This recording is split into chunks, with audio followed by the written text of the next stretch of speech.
નમસ્કાર. નરેશ પટેલની ભયંકર ખબર. મોરબીના વાંકાનેરમાં વઘાસિયા ટોલનાકાની બાજુમાંથી ગેરકાયદેસર ટોલનાકું ઝડપાયું છે.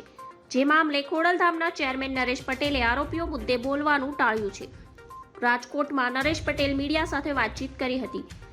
જયરામ પટેલના પુત્ર વિશે સવાલ પૂછતા નરેશ પટેલે સવાલ ટાળ્યો છે.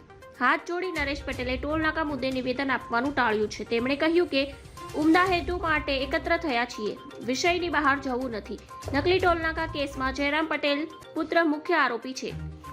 મોરબી પુલ દુર્ઘટના કેસનો મુખ્ય આરોપી ઓરેવા કંપનીના માલિક જયસુખ પટેલને લઈ નરેશ પટેલનું નિવેદન સામે આવ્યું છે. નરેશ પટેલે જણાવ્યું કે કેસની કાયદાકીય વિગતમાં અમે ઊંડા નથી ઉતરતા, તેમજ કેસમાં નિર્દોષ લોકો છૂટી જાય તેવી માં ખોડલને પ્રાર્થના.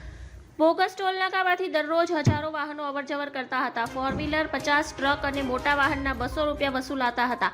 જયરામ પટેલના દીકરા અમરજી પટેલ અને અન્ય લોકો ટોલ ઉઘરાવતા હતા. જે મામલે કાર્યવાહી કરાઈ છે. ધન્યવાદ. જય હિન્દ.